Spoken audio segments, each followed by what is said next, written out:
Hari ini kita akan melanjutkan diskusi kita kemarin tentang pengantar metode penelitian.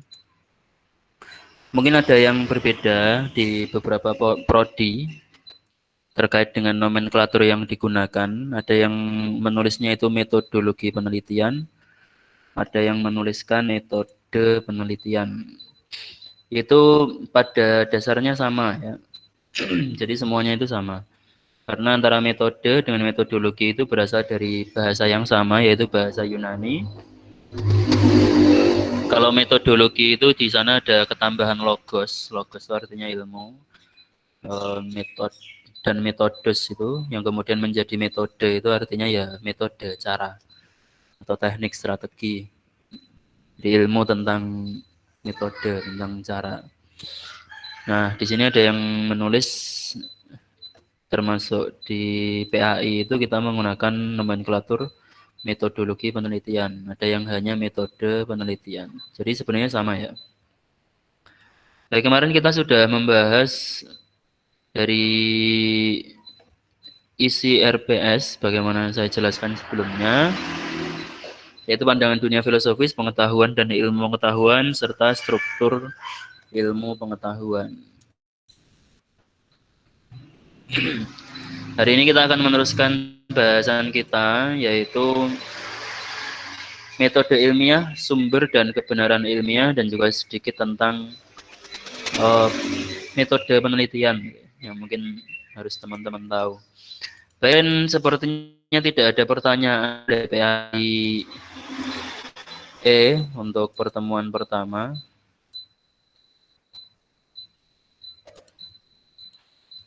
Jadi teman-teman yang mungkin masih belum jelas atau mungkin ada pernyataan saya yang perlu dikonfirmasi, silahkan mengkonfirmasi melalui WA group.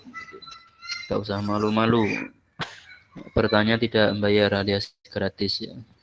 Yang bayar itu bayar UKT saja. Jadi kalau ada sesuatu yang ingin dikonfirmasi, mungkin suara saya agak nggak enak didengarkan ya, saya sedang pilek. Kalau ada yang ingin dikonfirmasi atau ada yang ingin ditanyakan, silahkan ditulis di WA group. Nanti saya buatkan seperti ini. Karena dari PAI sepertinya sudah paham semua, jadi belum ada yang tanya. Baik, kita lanjutkan. Hari ini kita akan membahas yang pertama tentang metode ilmiah. Sekedar mengingat kemarin yang sudah saya sampaikan terkait dengan perbedaan pengetahuan dengan ilmu pengetahuan. Itu bedanya adalah di masalah penggunaan metode ilmiah dan tidak digunakannya metode ilmiah. Jadi ilmu pengetahuan itu sudah pasti di dalamnya itu ada metode ilmiahnya.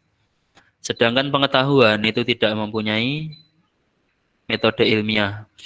Alias ya pengetahuan itu hanya sekedar abstraksi gitu ya. Tangkapan panca indera terhadap objek atau subjek. Hanya sekedar abstraksi yang kemudian diberi kesimpulan. Nah, itu namanya pengetahuan. Sedangkan ilmu pengetahuan itu sudah memuat beberapa langkah yang kemudian pada akhirnya itu memunculkan suatu kesimpulan. Nah, metode ilmiah yang pertama, di sini saya menuliskan ada 8 kriteria metode ilmiah atau 8 hal yang pasti dilakukan dalam kegiatan penelitian yang kaitannya itu dengan ilmu pengetahuan. Entah itu jenisnya kualitatif atau kuantitatif, itu pasti memuat beberapa hal ini. Ya, pasti memuat beberapa hal ini.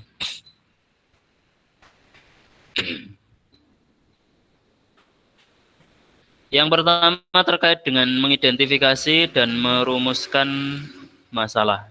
Oke. Jadi kegiatan penelitian, kalau nanti teman-teman itu menulis skripsi, itu agak kurang pas kalau kemudian teman-teman itu berangkat dari judul. Gitu ya. Jadi kalau ada cutting yang mengatakan bahwa nanti kalau kamu mau skripsi, kakak tingkat mengatakan kalau nanti kamu mau skripsi, buat saja judul 5 judul atau 10 judul gitu ya. Itu agak kurang pas sebenarnya. Jadi kalau langkah-langkah penelitian, kalau kemudian berangkat dari judul, Itu agak kurang pas, kurang tepat. Nah, penelitian itu harusnya berangkat dari suatu masalah tertentu. Masalah apa ini? Ya masalah yang ada di sekitar kita, yang terkait dengan interaksi sosial maupun terkait dengan pengetahuan alam. Itu namanya masalah. Nah, dari situ kemudian nanti kita itu akan mempunyai gambaran. Ya, jadi kita akan mempunyai gambaran tentang kita itu nanti akan meneliti apa dari masalah itu. Jadi kita berangkat dari masalah terlebih dahulu, kita mengidentifikasi, kemudian merumuskan masalah, baru kemudian kita akan ketemu judul. Jadi urut-urutannya itu masalah terlebih dahulu, kemudian tema penelitiannya, dan yang terakhir adalah judul. Jangan dibalik judul dulu, kemudian rumusan masalah, gitu ya. Judul dulu atau latar belakang, judul dulu kemudian latar belakang, kemudian baru rumusan masalah, itu enggak pas. Karena nanti kalau kita itu berangkat dari judul terlebih dahulu,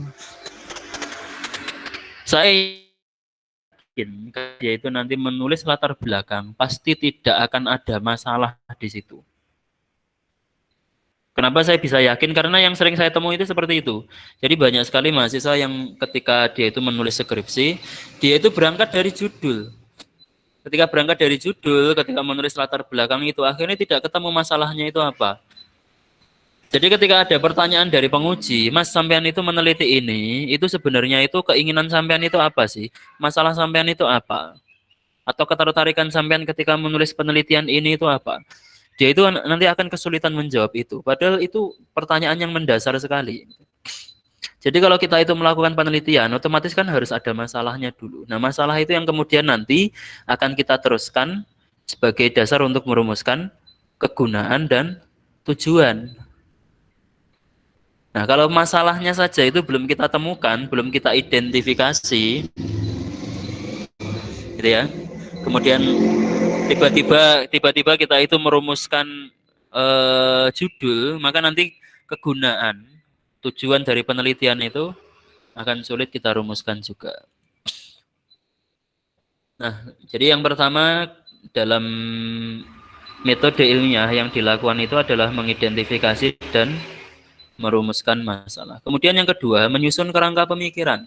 Nah, ini kalau di IAIN Kudus, di buku pedoman skripsi itu, baik penelitian kualitatif maupun kuantitatif itu mempunyai kerangka pemikiran.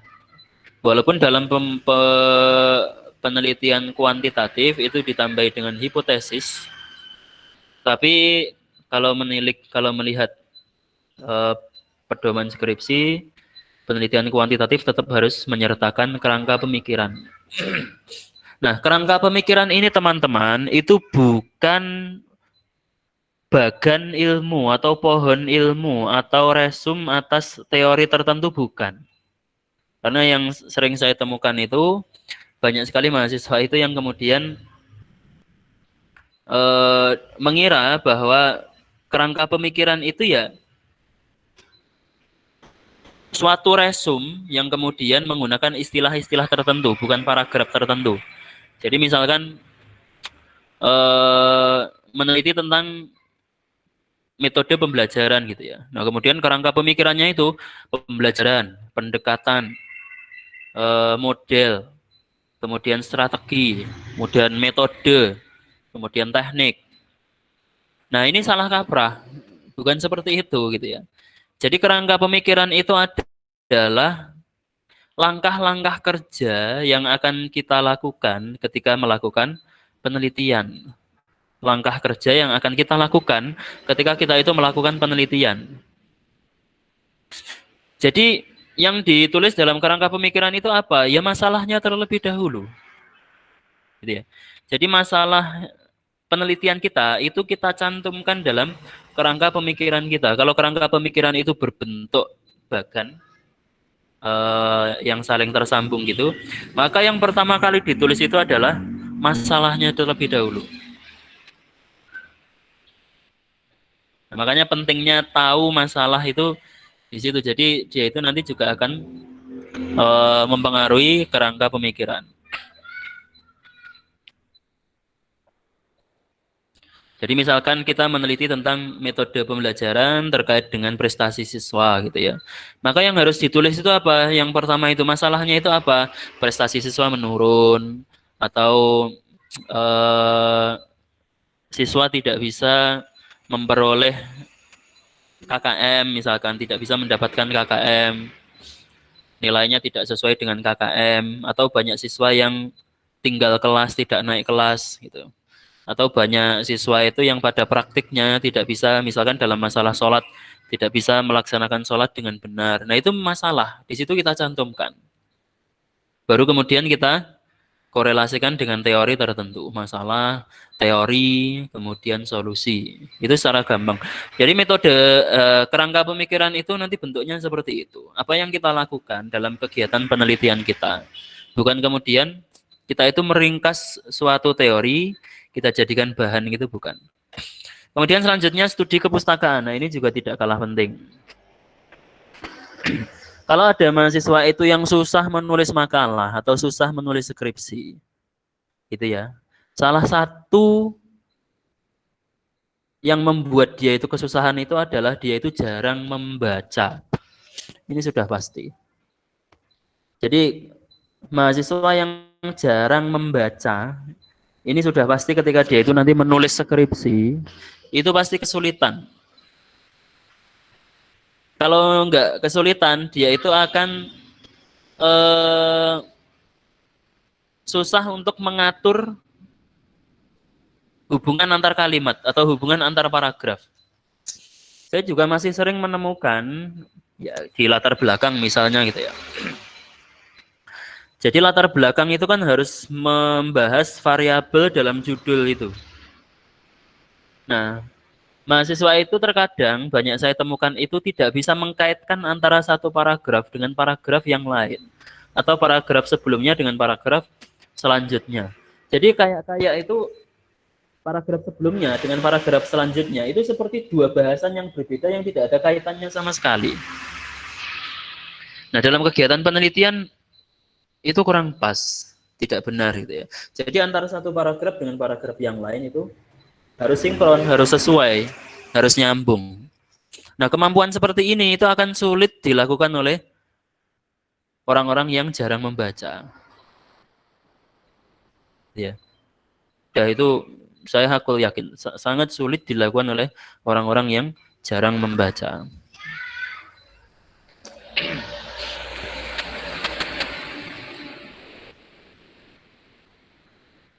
Ya karena saya tahu sendiri, jadi ada beberapa pengalaman dulu ketika S1 itu, ya teman-teman yang nggak pernah membaca, teman-teman yang apa namanya, dia itu lebih suka dengan kegiatannya sehari-hari, yang tidak ada kaitannya dengan pengembangan akademik itu akhirnya ketika menulis makalah atau menulis skripsi itu kesulitan.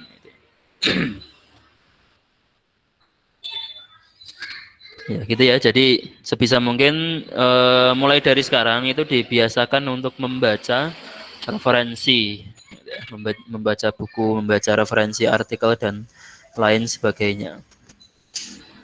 Nah biar nanti tidak kesulitan. Jadi kalau menulis atau saling mengkaitkan antara satu paragraf dengan paragraf yang lain itu minimal bisa nyambung.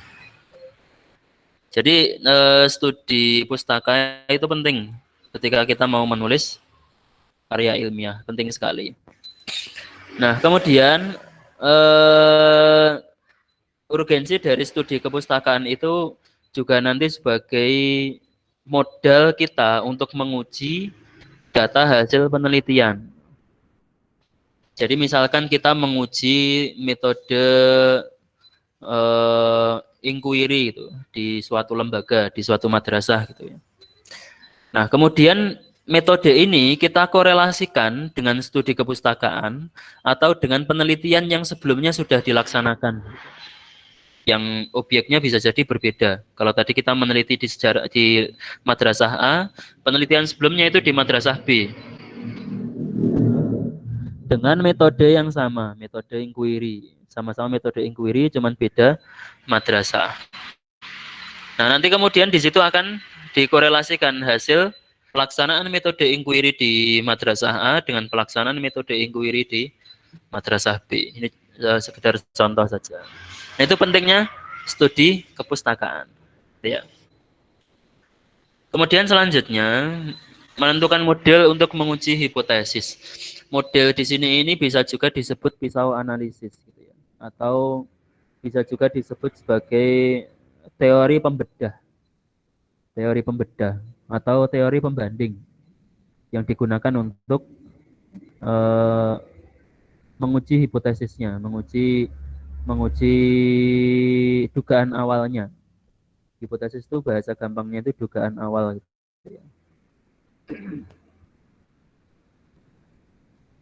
Nah, model ini, ya, pisau analisis ini didapatkan dari mana? Ya, dari studi kepustakaan ini. Jadi kalau apa namanya, kita itu secara referensi itu lemah, gitu ya. Secara teori itu lemah terkait dengan teori yang akan kita kaji, ya maka kita juga akan kesulitan untuk menentukan model ini, gitu ya. Jadi harus tahu dulu, misalkan kita ingin mengetahui tentang metode jigsaw learning, gitu ya. Ya kita harus tahu dulu, belajar dulu tentang jigsaw learning. Kita ingin mengetahui tentang cooperative learning, ya kita harus belajar dulu tentang cooperative learning dan seterusnya. Atau kita ingin mengembangkan internalisasi pendidikan karakter. Ya, kita harus tahu dulu pendidikan karakter dan menurut siapa. Pendidikan karakter menurut siapa? Apakah menurut Ki Hajar Dewantara? Apakah menurut Ratna Megawangi? Apakah menurut Doni Prastio dan lain sebagainya itu yang praktisi-praktisi pendidikan karakter itu.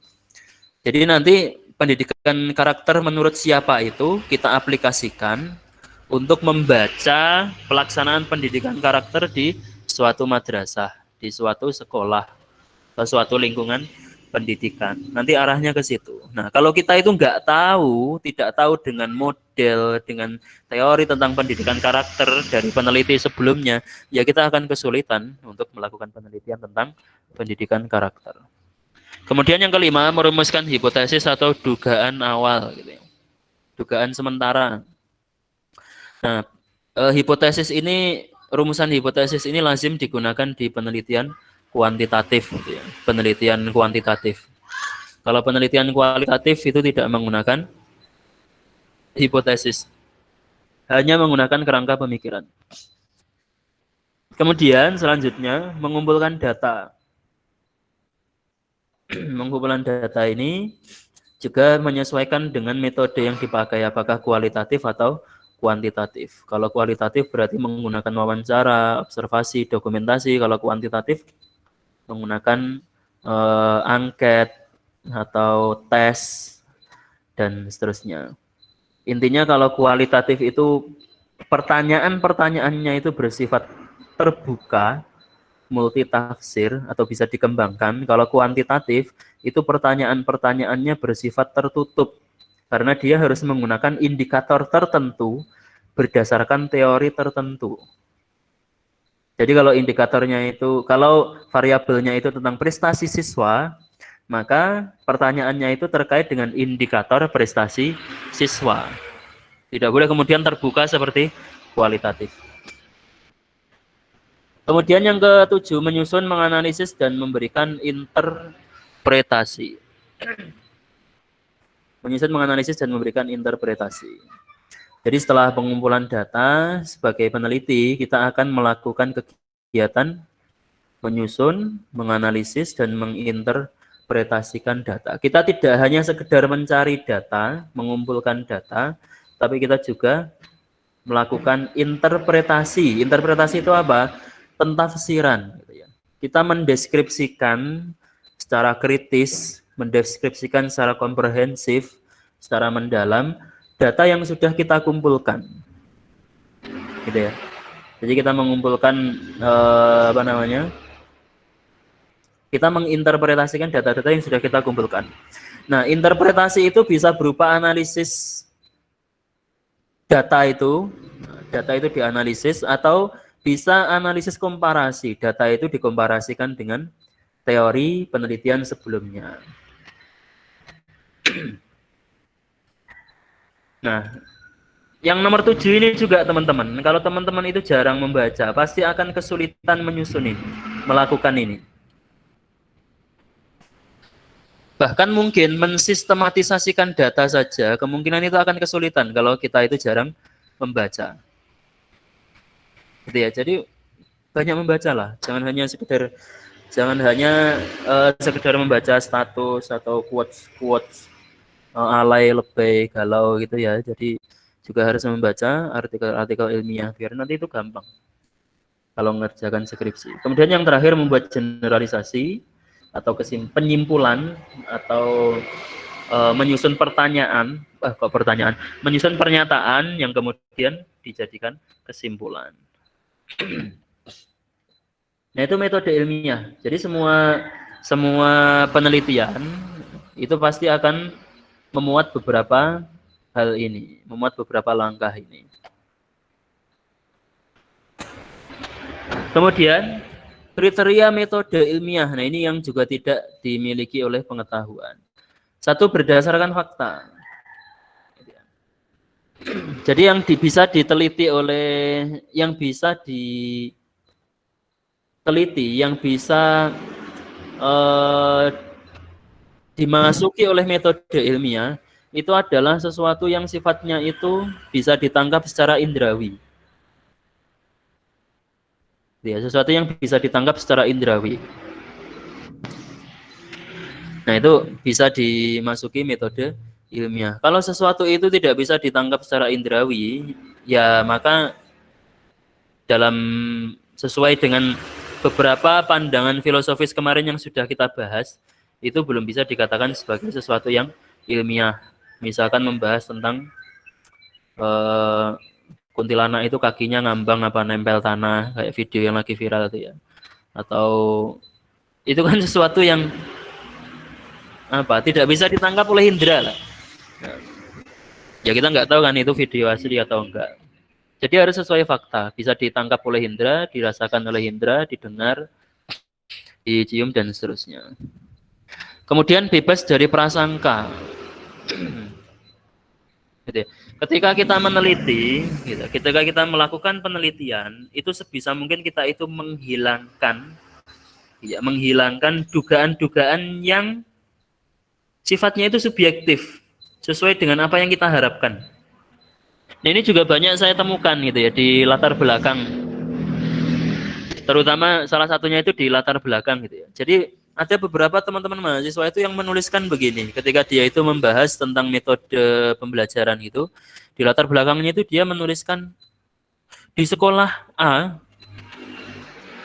proses pelaksanaan pembelajaran fikih itu berjalan membosankan, gitu ya, berjalan membosankan, monoton, tidak bisa membuat siswa bersemangat dan seterusnya. Nah, bahasa-bahasa seperti ini itu adalah bahasa-bahasa prasangka yang kemudian menghakimi orang lain gitu ya. Menghakimi di situ kasusnya itu adalah menghakimi guru gitu. Guru yang ada di sekolah itu.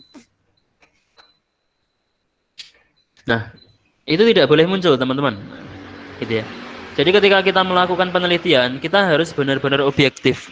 Data yang ditulis itu adalah sesuai dengan apa yang kita temukan di lapangan. Kita tidak boleh kemudian, kayaknya ini enggak pas deh kalau seperti ini. Saya rubah saja. Itu enggak boleh. Gitu ya. Jadi harus sesuai dengan apa yang Pak, di lapangan. speakernya suaranya kok pelan sekali ya, Pak? Oh iya, dari tadi atau barusan?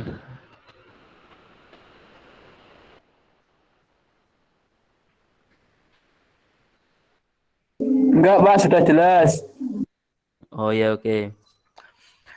Volumenya dinaikkan ya. Baik, saya teruskan. Sampai apa tadi? Prasangka ya. Jadi ketika kita ketika kita melakukan penelitian, melihat fenomena, menemukan fenomena di sekitar kita yang bentuknya itu adalah interaksi sosial, karena PAI kaitannya dengan interaksi sosial ya. PAI nggak mungkin nanti membahas tentang molekul, tentang gen atau tentang unsur-unsur biologis gitu nggak mungkin kan. Jadi PAI pasti kaitannya itu interaksi sosial. Jadi ketika kita itu menulis tentang interaksi sosial, mengamati tentang interaksi sosial, yang kita gambarkan itu ya apa yang kita temukan. Karena begini teman-teman, terkadang itu ada beberapa peneliti itu yang penting cepat selesai, jadi dia itu menulis dengan apa yang dia inginkan, bukan apa yang dia temukan. Nah ini fatal sekali gitu. Nah makanya kemarin saya singgung di pembahasan kemarin, pertemuan kemarin itu, kita itu tidak seharusnya selalu menjadi objek. Karena kalau kita itu selalu menjadi objek, gitu ya, selalu menjadi objek, maka kegiatan kita, perilaku sosial kita itu akan diterjemahkan oleh peneliti di luar kita menggunakan bahasa mereka yang bisa jadi tidak sesuai dengan keinginan kita. Ya, bisa jadi tidak sesuai dengan keinginan kita. Saya di sini memberikan contoh yang agak sensitif gitu ya. Misalkan tentang praktik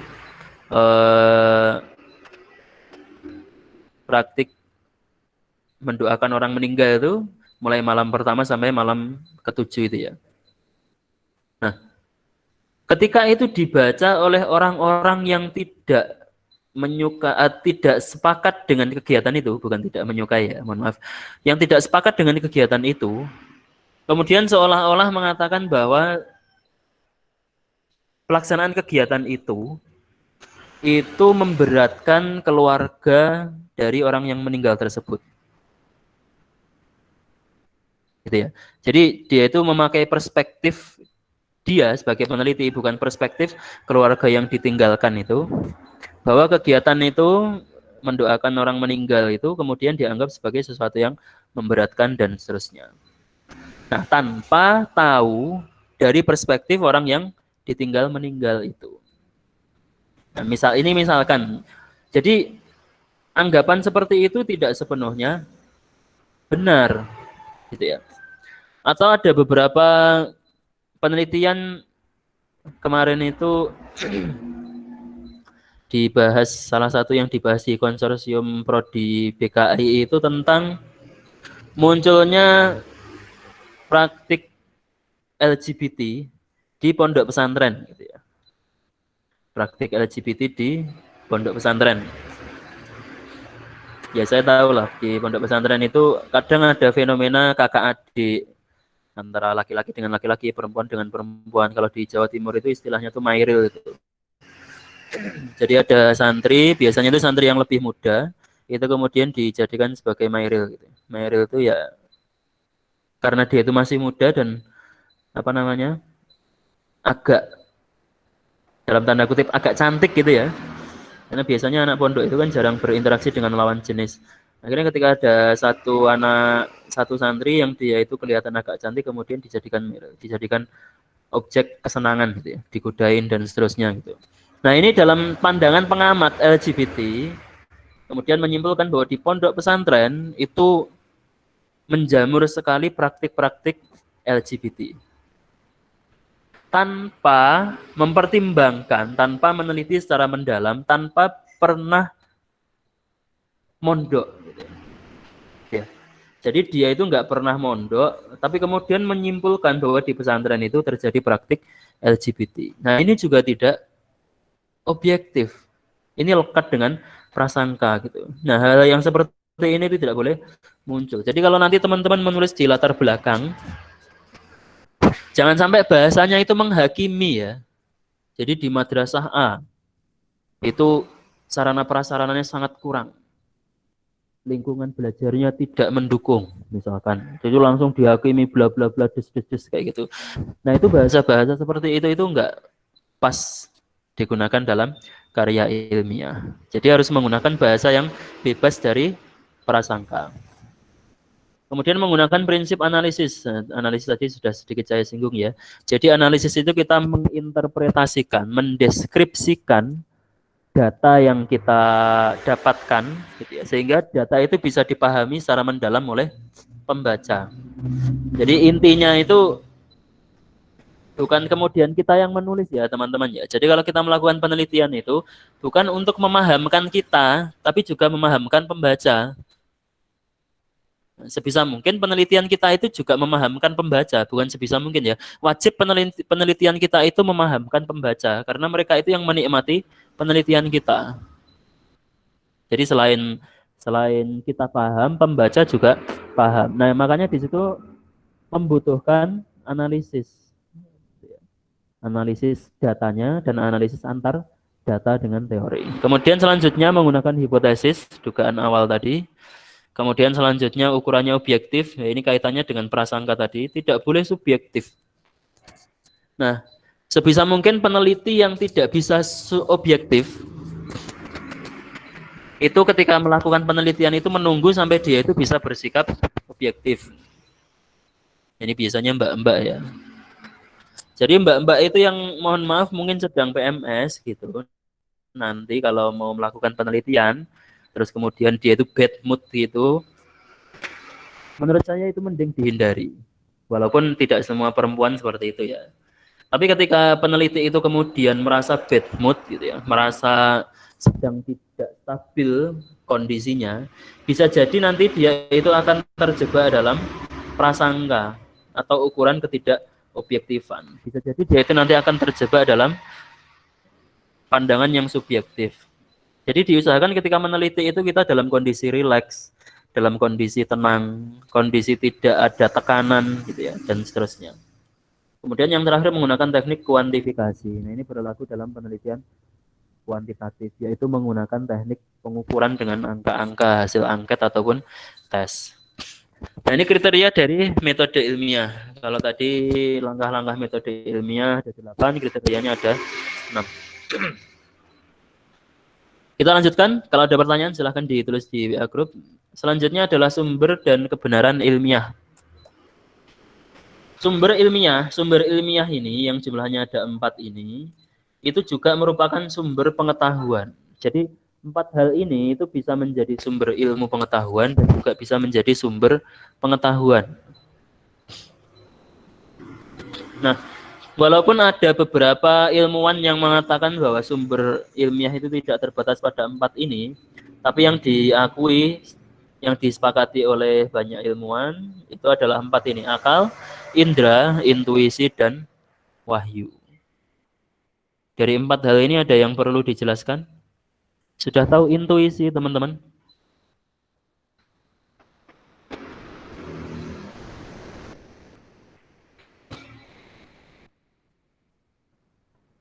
Sudah Belum, paham Mbak. apa itu intuisi? Oke, Mbak Zakia belum. Ya, Saya ambil contoh ya. contohnya, Pak. Ada ada cerita dari Imam Syafi'i. Suatu hari beliau itu diundang oleh Imam Hambali untuk makan sekalian menginap di rumahnya Imam Hambali. Imam Hambali itu muridnya Imam Syafi'i ya, teman-teman sudah tahu lah. Jadi Imam Hambali ini suatu hari mengundang Imam Syafi'i untuk menginap di rumahnya. Nah, Imam Syafi'i datang, habis sore datang, kemudian setelah sholat Isya, beliau makan dengan Imam Hambali dengan putrinya. Sebenarnya ada cerita lucu sih, cuman saya ingin mengambil masalah intuisinya saja di sini. Nah, setelah sholat Isya dilanjutkan makan, kemudian Imam Syafi'i ini tiduran. Nah, Imam Syafi'i itu ketika bertamu di rumahnya Imam Hambali itu, beliau itu mempunyai 72 soal, 72 kasus yang itu belum ada jawabannya. Yang beliau agak kesulitan untuk menemukan jawabannya. Nah, setelah sholat Isya makan di rumah Imam Hambali, kemudian beliau Imam Syafi'i itu tiduran, bukan tidur ya, tapi tiduran di kamar yang sudah disediakan Imam Hambali. Nah, ketika tiduran di kamar itu, tiba-tiba beliau itu diceritakan di situ itu seolah melihat Al-Quran dan hadis di atas kepala beliau gitu. Kemudian saling berlompat-lompatan menjawab 72 persoalan yang belum beliau temukan jawabannya itu. Jadi selama semalaman itu, mulai dari sehabis isya sampai subuh, subuhnya Imam Syafi'i itu tidak mengambil air wudhu, langsung sholat subuh, karena memang belum batal. Jadi selama sehabis isya, sehabis makan sampai subuh itu, beliau menemukan jawaban dari 72 pertanyaan yang sebelumnya itu belum ketemu jawabannya. Nah, pengetahuan seperti ini itu sumbernya dari apa? Dari intuisi. Gitu ya. Itu contoh saja. Nah, bisa jadi dalam pengalaman kita, teman-teman, pengalaman sehari-hari itu, bisa jadi suatu hari kita itu menemukan suatu masalah, suatu problem, suatu pertanyaan mungkin, kita nggak tahu jawabannya. Dalam satu waktu itu kita stuck, gitu ya. Tidak bisa menemukan jawabannya, tidak bisa menemukan solusinya. Tidak berapa lama kemudian, tiba-tiba kita itu, oh iya, harusnya kan begini. Oh iya, ini baiklah misalkan. Jadi langsung seperti ada solusi, langsung seperti ada jawaban dari masalah yang sebelumnya kita itu nggak tahu jawabannya. Nah ini namanya intuisi. Saya kira teman-teman pernah mengalami yang seperti ini tadi, yang saya alami tadi, yang saya ceritakan tadi. Ya, saya juga beberapa kali mengalami seperti itu. Jadi ketika menulis gitu misalkan, kita itu buntu dengan ide gitu ya. Ide kita itu sudah buntu, akhirnya menulisnya itu berhenti. Nah tiba-tiba kita itu bisa melanjutkan menulis lagi. Tiba-tiba ada ide muncul gitu. Setelah kita berhenti, jarak berapa lama kemudian tiba-tiba muncul ide untuk melanjutkan penulisan gitu. Itu namanya intuisi. Tanpa kita membaca, tanpa kita diskusi, gitu tiba-tiba muncul solusi, muncul jawaban. Itu namanya intuisi. Ya, itu intuisi. Akal saya kira sudah tahu semua, indra juga sudah tahu, wahyu juga sudah tahu. Nah, ini sumber yang disepakati oleh banyak ilmuwan terkait dengan ilmu pengetahuan dan pengetahuan. Selanjutnya kebenaran ilmiah. Kebenaran ilmiah pada dasarnya itu jumlahnya tidak hanya 3 ini, jadi lebih dari ini sebenarnya, tapi yang disepakati, yang paling populer sampai sekarang dipakai itu adalah 3 ini. Teori koherensi, korespondensi, dan pragmatis. Nah, yang pertama, kebenaran ilmiah menurut teori koherensi. Menurut teori koherensi, sesuatu itu, entah itu pernyataan, atau program, atau yang lain, sesuatu itu dikatakan benar ketika sesuai dengan fakta. Contohnya, misalkan, ibu kota Jawa Tengah adalah Semarang. Nah, maka pernyataan ibu kota Jawa Tengah adalah Semarang itu benar karena memang faktanya ibu kota Jawa Tengah itu adalah Semarang. Atau pernyataan bahwa sepeda motor itu menggunakan bahan bakar jenis Pertalite, gitu ya. Nah, pernyataan ini juga benar karena faktanya sepeda motor itu menggunakan bahan bakar jenis Pertalite, walaupun juga menggunakan bahan bakar Pertamax atau premium. Jadi sesuai dengan fakta. Itu menurut teori koherensi. Kemudian teori korespondensi. Nah, teori koherensi ini sering digunakan dalam penelitian kuantitatif dan kualitatif. Ya sebenarnya koherensi, korespondensi, dan pragmatis ini digunakan di 2 penelitian itu. Terus kemudian korespondensi. Teori korespondensi atau berhubungan. Menurut teori ini, sesuatu itu dikatakan benar ketika sesuai dengan pernyataan sebelumnya yang sudah benar. Jadi sesuatu pernyataan itu dikatakan benar ketika sesuai dengan pernyataan sebelumnya yang juga benar. Misalkan,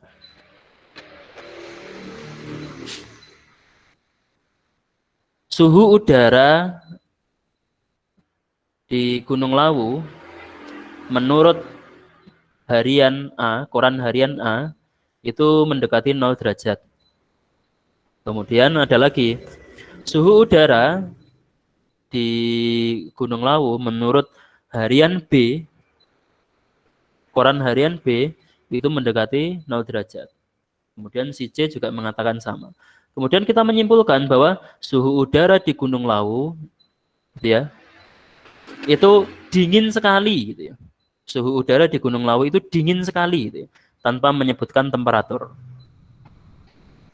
Nah, apakah pernyataan kita itu benar? Benar, karena sesuai dengan pernyataan-pernyataan yang ada di surat kabar sebelumnya tadi itu. Itu teori korespondensi. Jadi berhubungan, saling berhubungan. Nah, yang terakhir adalah teori pragmatis. Teori pragmatis ini berangkat dari pandangan bahwa sesuatu itu dikatakan benar ketika bisa dimanfaatkan secara praktis atau bisa dijadikan solusi praktis. Jadi kalau sesuatu itu, teori itu hanya sekedar menjadi teori, tidak bisa diaplikasikan secara praktis, maka teori itu menjadi tidak benar. Itu menurut pandangan pragmatis. Nah, contohnya apa? Contohnya misalkan penggunaan sepeda sebagai alat transportasi.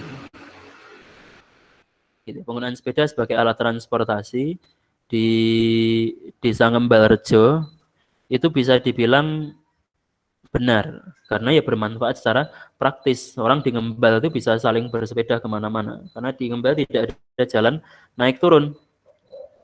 Ya, di Ngembal itu nggak ada jalan naik turun, datar semua. Jadi untuk bersepeda itu enak-enak saja, memberikan kepraktisan daripada jalan kaki gitu ya.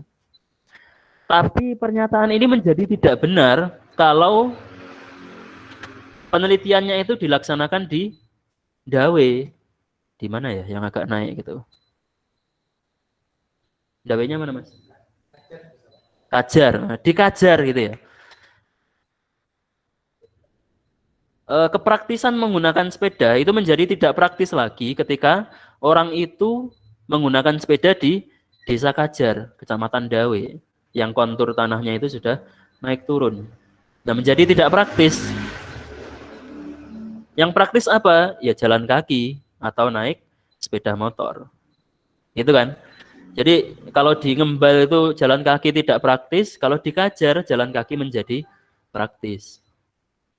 Atau ketika mendaki puncak B29 itu naik motor juga tidak praktis. Ya mungkin bisa ya, tapi sulit sekali, nggak praktis lah. Yang praktis apa? Ya jalan kaki. Pengen lebih praktis ya naik helikopter gitu ya. Itu praktis sekali. Jadi menurut teori pragmatis itu sesuatu itu dikatakan benar kalau bisa bermanfaat secara praktis. Itu pembahasan lanjutan dari kemarin yang sudah kita bahas sebelumnya. Selanjutnya saya ingin sedikit membahas tentang metode penelitian. Definisi dan isi dari metode penelitian itu. Jadi saya tidak mencantumkan banyak definisi karena metode penelitian itu alat ya. Sama seperti nahwu, sorof gitu ya. Jadi itu sebenarnya itu fungsinya sebagai alat. Alat itu buat apa toh? Alat itu ya untuk membahas, digunakan untuk membahas sesuatu, untuk membedah sesuatu. Nahwu, sorof itu digunakan untuk apa? Ya digunakan untuk membedah Al-Quran, hadis. Karena memang tujuan utamanya itu. Makanya muncul ilmu nahwu dan sorof. Jadi kalau ada orang itu kemudian hanya konsen di nahwu sorof, tapi tidak menggunakan nahwu sorof untuk mempelajari Al-Quran dan hadis, itu betapa emannya gitu ya. Betapa ironinya gitu. Karena memang harusnya nahwu sorof itu digunakan untuk itu. Sama dengan orang belajar metode penelitian tapi tidak digunakan untuk meneliti, ya ironis sekali gitu ya. Atau orang belajar membuat donat tapi tidak pernah praktik membuat donatnya. Itu kan menyedihkan. Nah, jadi saya di sini tidak secara panjang lebar menjelaskan apa itu metode penelitian, hanya sekilas saja. Menurut Suprapto, penelitian adalah penyidikan. Tadi ya terkait dengan metode ilmiah tadi ini ya. Mengidentifikasi, menyusun kerangka pemikiran, gitu ya. Mengumpulkan data, itu adalah bentuk dari penyidikan, penyelidikan. dari suatu bidang ilmu pengetahuan. Nah, metode penelitian itu bisa mencakup salah satu bidang ilmu pengetahuan atau bisa digunakan untuk membuat ilmu baru. Ya, metode penelitian itu bisa mencakup salah satu aspek dari suatu ilmu pengetahuan atau bisa digunakan untuk membuat ilmu pengetahuan baru. Munculnya botani, munculnya astronomi, munculnya biologi, kimia, fisika yang merupakan kelanjutan dari IPA itu berasal dari metode penelitian yang juga berasal dari asumsi filosofis itu bahwa ilmu pengetahuan alam itu harus dipecah-pecah sesuai subjeknya yang lebih konkret. Makanya fisika meneliti tentang hukum-hukum gerak, kimia meneliti tentang molekul, biologi meneliti tentang organisme dan seterusnya. Jadi dipecah sesuai subjeknya yang lebih konkret, yang itu kaitannya dengan ilmu pengetahuan alam. Biologi nanti dipecah sendiri. Biologi ada pembahasan tentang anatomi tubuh, pembahasan tentang botani dan seterusnya. Sesuai subjeknya yang lebih rinci lagi. Nah, kaitannya dengan pendidikan agama Islam, gitu ya. Pendidikan agama Islam, kita itu merupakan pecahan dari ilmu pendidikan. Jadi ilmu pendidikan yang kemudian digunakan untuk mengajarkan nilai-nilai agama Islam kepada peserta didik. Gitu ya.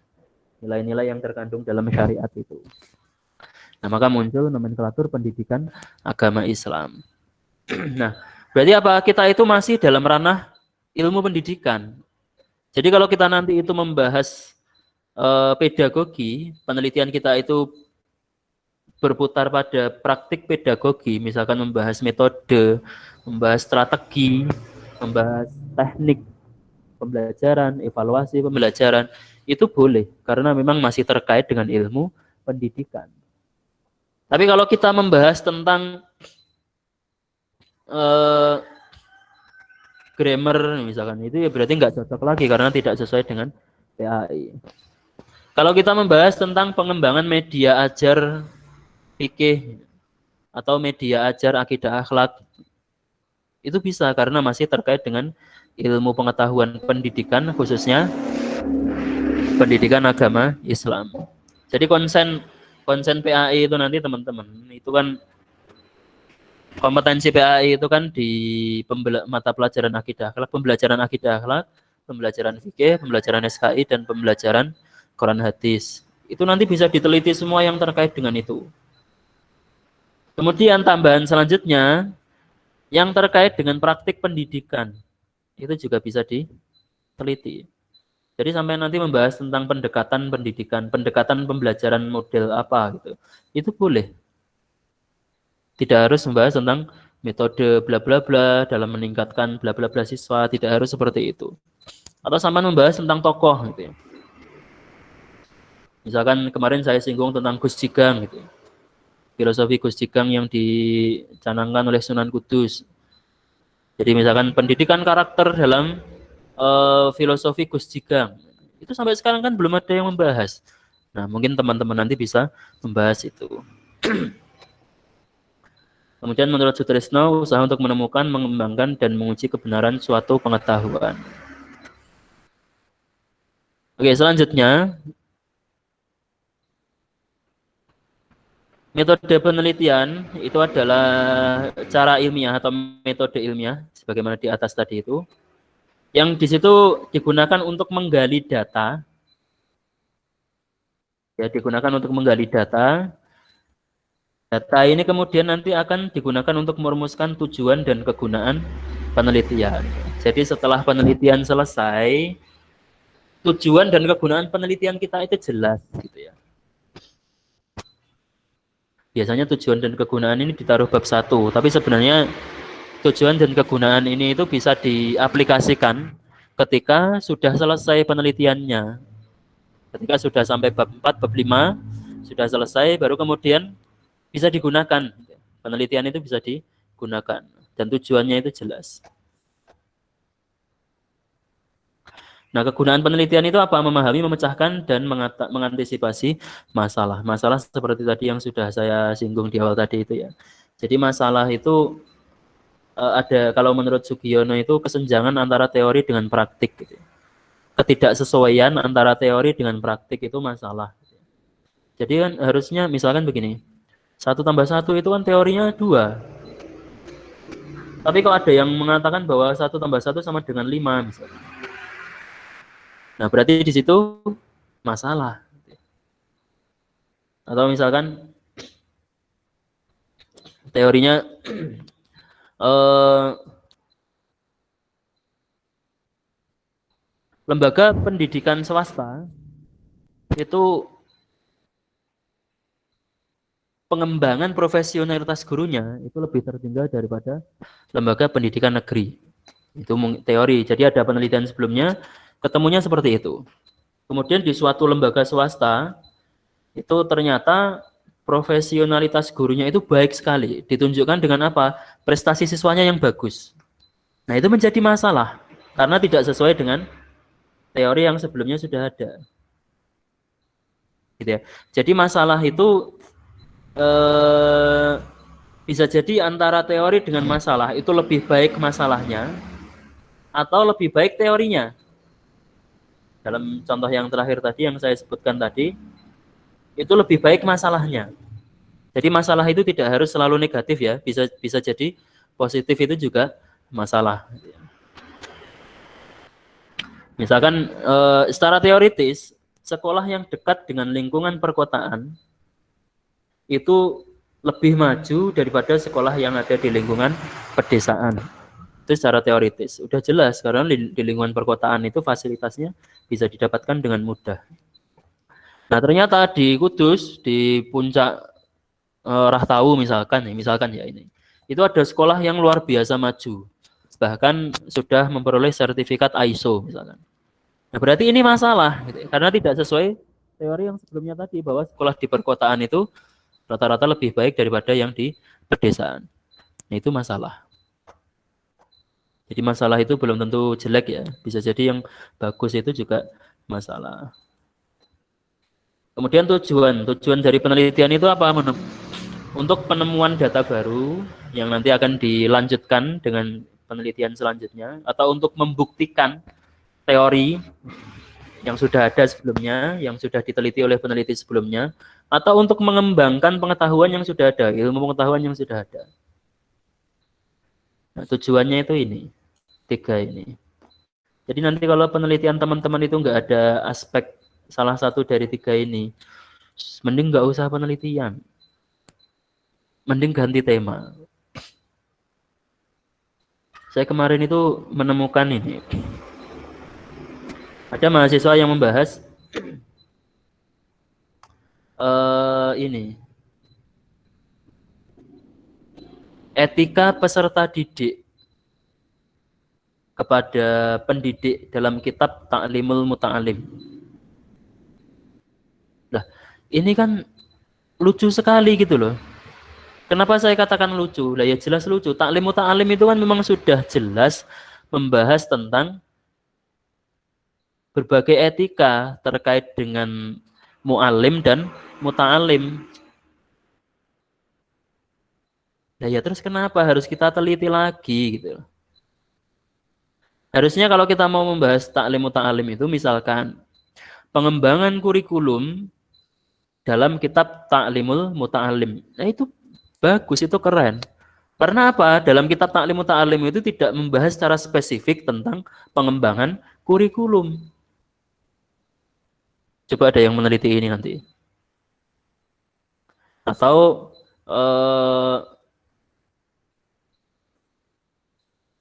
etika, pokok etika sih. Standar sarana prasarana dalam kitab Ta'limul Muta'alim di lingkungan pendidikan. Ini juga belum ada yang membahas. Jadi dalam Ta'lim Muta'alim itu misalkan kan ada cara bagaimana sih untuk menyusun kitab yang benar gitu. Seingat saya ya. Jadi kalau menyusun kitab itu yang paling atas itu ya Al-Qur'an, bawahnya tafsir dan seterusnya gitu ya. Atau kalau mau lebih aman itu ditaruhnya itu secara vertikal gitu ya. Berdiri semuanya itu lebih aman. Nah, dari situ kemudian kita tarik dalam masalah sarana prasarana. Jadi ruang kelas itu harus mempunyai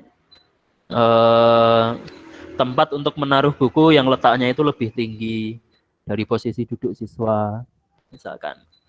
Kemudian meja guru, kursi guru itu posisinya lebih tinggi dari siswa. Jadi dari etika yang ada dalam taklim muta'alim itu kita terjemahkan dalam kegiatan melengkapi sarana prasarana, itu juga belum ada yang bahas. Jadi kalau kemudian etika pendidik ketika mendidik siswa dalam kitab taklim muta'alim, ngapain sih dibahas? Itu nggak ada penemuannya, nggak ada buktinya, nggak ada pengembangannya. Karena memang kitab taklim muta'alim itu fokus dalam etika pendidik dan peserta didik. Tapi ya namanya mahasiswa kadang itu kan mengeluarkan jurus terakhir gitu. Jurusnya itu apa? Mengeluarkan air mata. Ya sudah kan, kalau sudah mengeluarkan air mata kan kita sudah angkat tangan. Nanti dikiranya kekerasan dalam dunia pendidikan. Ada Pak yang seperti itu. Banyak gitu ya. Banyak sekali. Jadi nanti kalau ujian skripsi jangan sampai nangis ya. Atau nangis malamnya dulu. Jadi ketika ujian nggak usah nangis gitu. Air matanya udah habis. Itu tujuan dan kegunaan penelitian. Jadi kalau penelitian kita itu sekiranya tidak mempunyai tujuan dan kegunaan, mending ganti tema saja. Oke. Baik, terima kasih sudah selesai untuk pembahasan kita hari ini. Sekiranya ada pertanyaan dari teman-teman, silahkan bisa ditulis di WA Group dengan menyebutkan nama yang lengkap. Dan ini siapa ya? Namanya Dan ini. Ini memang aslinya Dan ya? Dani, Pak. Dalil, Pak. Dani. J. Desi Rahmadani atau Dani? Dani Kalau Al-Dalil. Dan itu Dani Al-Dalil, kalau Desi beda lagi, Pak. Tolong diganti ya namanya. Dani Al-Dalil. Orangnya ada nggak sih? Orangnya sih ada di sini, kayaknya kok nggak nyambung.